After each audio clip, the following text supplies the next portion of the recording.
Go ahead and start that recording. Thank you so much. All right, so the agenda for today, we are going to, we've already done our introductions and housekeeping. We're going to go over just briefly the purpose of our session. We're going to go through our enterprise end-to-end workflow.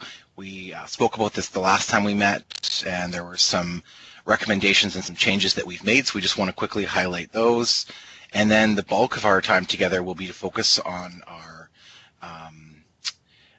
future state demonstration, just to give you an idea of what it's going to look like within the system, and answer any of your questions and concerns there. And then we'll talk briefly about next steps. So introductions, I think Kirsten, I'll get you to go through this. Hi, my name's Kirsten. I am from the Ambulatory team, and we're just going to go through the list of our subject matter experts. So please let me know if you are here. Dr. Zipchin? Yes, hi, it's Leslie Zipchin, general hematology. Perfect, thank you. Dr. Marcon? Hi, yes, Krista Marcon here. Thank you. Dr. Power?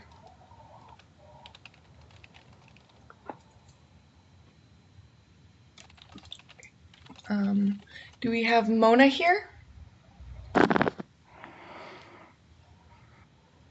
No. Do we have Morgan here?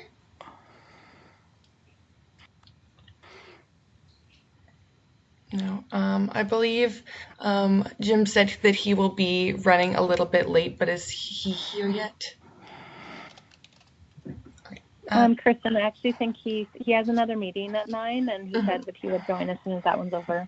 Yeah, perfect. Norma. Max? Okay. Is Ken Wall here? She's on vacation. Okay, perfect. Thank you. Is Jeffrey here? Yes, I'm here. Perfect. Thank you. Is Shushma? Yes, I'm here, and I have Parm with me, who does hemat secretary work as well. Okay, perfect. And Parm, what is your last name? Deol. Okay, perfect. Thank you. And Macon? Yes, here. Thank you. Is Danielle here?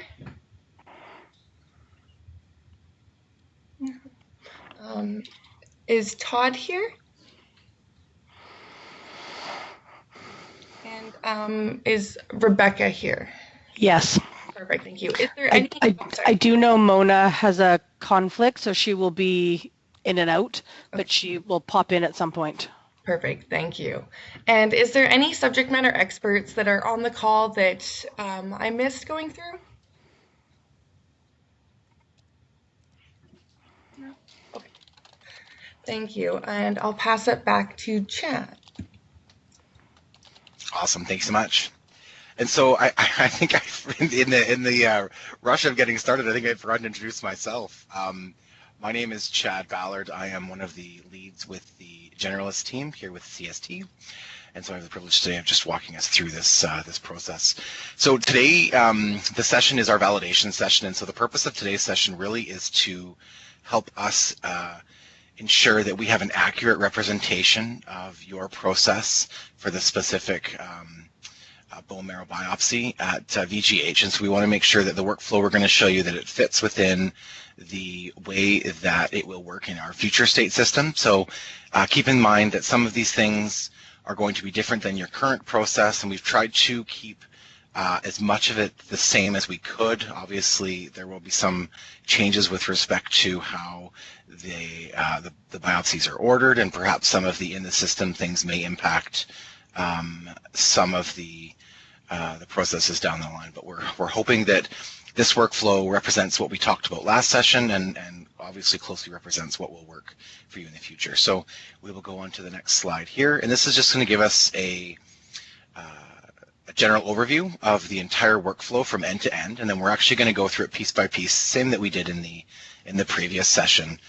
So I won't spend a ton of time here, but just this is obviously a very high level representation of what our workflows look like, but it just gives you a bit of an idea of what we'll be talking about today. So I'll go through the next slide here. So this is that the provider determines a need for bone marrow biopsy. And so this is just simply the first step in the process, that a decision is made that this individual, this patient, requires a bone marrow biopsy. The next step is for the provider to place the bone marrow biopsy and aspirate power plan in CST Cerner, and we will be talking a little bit later about what those power plans look like, and specifically what items are included in there. The next step is for the requisition to print at the location of the encounter. And so one of the questions that we came up with is where exactly that should print. So normally we would have it print at the location of the encounter. There was some talk the last time we met about perhaps after hours or weekend procedures, and that it obviously printing at the location of the encounter wouldn't work when, for instance, the BMT daycare is Monday to Friday, and day hours, and there wouldn't be somebody there in the evening to receive the encounter. So obviously this is something that we had discussed, and I think in the last session we talked about this printing at the lab as well. And we're just wanting to verify what your hope is with respect to this requisition. Would it be okay to print just at the location of the encounter, or would it be that you would also like it to print at the lab as well?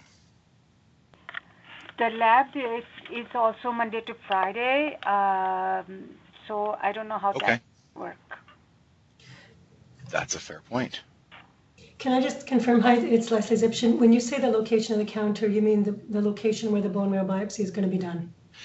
Yeah, so for outpatient procedures, it would print at the outpatient location, and for inpatient procedures, it would print at the location of the clerk. Okay. And from the lab perspective, I mean, currently our requisitions go to the lab. Do you guys not think that still needs to be the case? So the requisition will end up at the lab as we go through the workflow. Okay, so it's just, so it'll end up there in the end. It's just that there was some discussion that perhaps it might be beneficial to have it go to the lab right away as well, prior to it going through kind of all of the various steps, just so that the lab has a copy of it. I think there was some conversation that we had about urgent referrals, and those referrals, when we last met, we discussed those would just be a provider-to-provider phone call to determine the availability of resources to complete an after-hours bone marrow. Hi, Chad, it's Norma. I just wanted to clarify that we could either print it to the patient location, that's where it's currently set up to print now for all of our other live sites, or if there was a preference for it to print at the lab all the time, then we would have to set up a new requisition route in order for that to happen for VGH. So it's kind of one or the other. Those are our technical constraints. Sorry, it's Leslie Zipchen again. I'm sorry, I wasn't at the original design session, but is the expectation then that the clerk at the encounter location is going to call the lab to see if a spot is available? That's a great question, and actually maybe we can jump to the next slide, and I think we can, So essentially, so that leads us into this next question here. So essentially, if once the requisition has been placed and printed, the clerk at either the inpatient or the outpatient location will contact with the hemopath secretary and lab resources to ensure that there is availability for the particular time prior to scheduling. This ensures that there is both that all of the resources necessary for the procedure are available. Hi, Chad. This is Krista Marcon from VGH. Can I just ask a question in this step? So, I mean, it kind of relates to the last step. I think one of our suggestions was that we have the rec print in the lab so that then the clerk in the lab was aware of the request. But in this step number 4, would this clerk on the ward or the outpatient location be then faxing the requisition, or what? How are they going to? Okay. Yeah. So once we've confirmed and we've scheduled, that actually 2 steps later, the clerk would then fax a copy of the requisition to the lab, which includes the agreed upon scheduled time. So before they fax it, is it a phone call that they're? Yes, it would most likely. I mean, whatever. I guess I think the it would be what would work for you. So if a phone call is easier to have that conversation, or if it's easier just to have a fax back and forth or email, I think it's whatever is the easiest process for the specific site. And obviously this is an enterprise standard, so it is going to be different at some other areas. But I think the easiest, based on what our review of the last session, it seemed that the easiest way was to have the communication occur directly with TeamPath Secretary and Lab Resources to ensure that the scheduling occurred when all resources were available. Okay, yeah, my only, I guess not problem, but the thing I see is that if we could just get the rec to print in the lab, then we could save a step, right? And then no one would have to then fax it to the lab. So I think that's why we had requested that, but I totally understand that's not currently set up and that our weekend procedure will be quite different, so. Right. I would also say that it's extremely difficult to actually speak to the HemePath secretary by phone. So I can see a lot of frustration and. Okay. I mean, maybe that can change in the lab, but right now hardly anybody ever answers the phone. Yeah, and Leslie, we can have this offline, but I have a thought of like having some sort of digital like schedule so you guys can just see what's available and book it. Yeah, that would be, yeah. Yeah, and I think this is what came out of the previous session, because there was some concern about the possible about how the scheduling would occur, ensuring that the HemePath secretary was aware of what resources was being booked in for when, to ensure that there were the necessary resources available.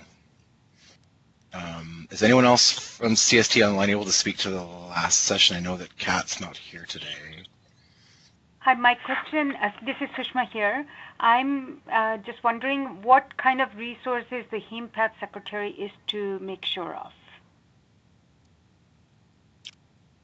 The resources, as I understand, it is that the tech is available. Yeah, Correct? Sushma, that's what I understood too. And I think part of this confusion might come from the fact that many other sites that already use this don't have like a certain number of spots per day, where we have 6 spots per day every day. Right. So it's just making sure that there's a spot available, basically. Okay. Yeah, that's fair. So is the step, is it easier to identify that there's just confirmation that there is a space available prior to scheduling, or is it just better to schedule it and just assume the space is available? I think that would work only if this available spots, the scheduling is available to the unit clerks who are booking it. Right. So yeah, and so we would build it out so that it would be scheduled within our scheduling environment, so that they would be able to just schedule the resource in there. Obviously, we do recall from the last session that there are specific slots available. I think it was in the morning, 3 in the morning, 1 in the afternoon, that were available specifically for either inpatient or outpatient procedures. So, okay, Hi, sorry. it's Norma. I was just going to say, from the last session, I believe one of the issues that was identified was that the scheduling slots, they have them for BMT, but also for hemapheresis and for inpatients. And so it sounded like it would be best for the lab secretary to be overseeing the scheduling of all those slots, that the clerks in BMT or in hemapheresis wouldn't be able to see that whole picture at once. They'd only be able to see the slots for their particular unit. I think that was one of the issues why the lab was going to be overseeing the scheduling. Hey, this is Sam with scheduling. So for apheresis and for BMT, we have a shared resource so we can see those. But you're right, we wouldn't be able to see what was booked necessarily for inpatient. So we wouldn't have the full picture. We have like 2/3 of the picture. Can I clarify, is this current process only for outpatients though, and there's a separate process for inpatients? No, it was a similar process for both inpatient and outpatient, but I guess that leads me to the question then is, as to perhaps there is some existing confusion as to what the inpatient process, how that would differ.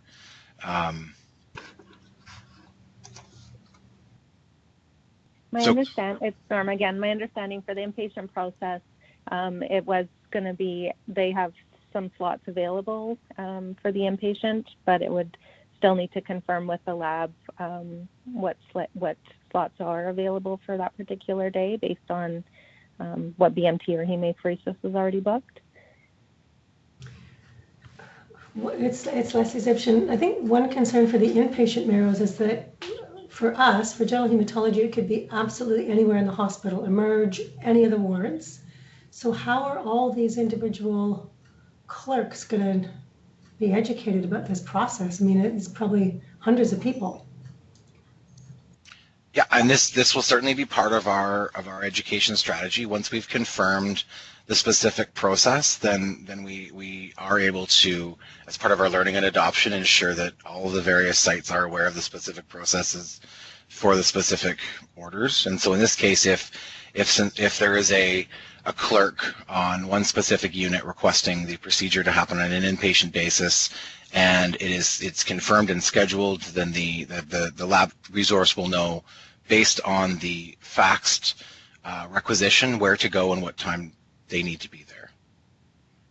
Oh, okay. I find it a little hard to believe that all these many clerks are going to know how to do this amongst the many other tasks they have to know how to do. Right.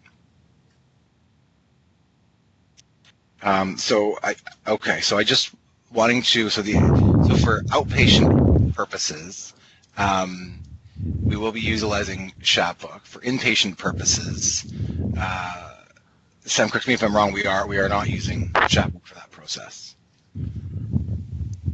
For which process? For the inpatient process. That's correct. We don't schedule inpatients. Correct. Okay.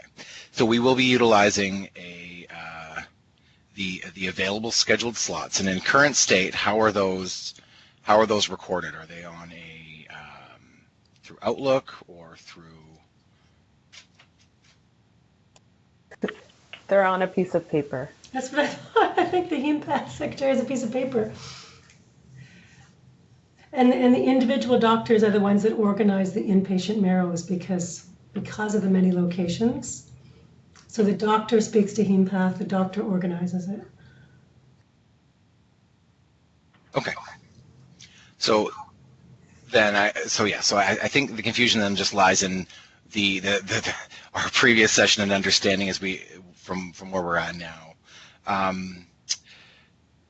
So for inpatient processes, then the clerk will then communicate with the lab to ensure that the resources are available, because that's how I understand it to be in current state, is that the provider will then place the order for the procedure to occur, and that the clerk will then get sent to the lab, and the resources will be scheduled accordingly. And I think that definitely makes sense for inpatients on like the leukemia BMT ward, but the random wards, it might not work for the clerk to be involved, as Leslie said. So on the random wards, then what's the current process is that the requisition gets faxed to the lab? Yeah, by the clinician actually usually either calls or faxes to make sure there's a spot, because they're less predictable. Okay. So they're kind of the one-offs. They're one-offs, and they're often booked sort of late notice, like 3 o'clock in the afternoon. You book a marrow for the next morning at 8:30. Okay. So they're booking into those predefined slots, though. Is that correct? Correct. Okay. So then what we can do is we can modify the workflow to essentially either have the clerk or clinician confirm availability of the bone marrow procedure, which will either be in those one-off units will be the clinician, or if it's a specific unit which has a verified process, that will be directly with the lab.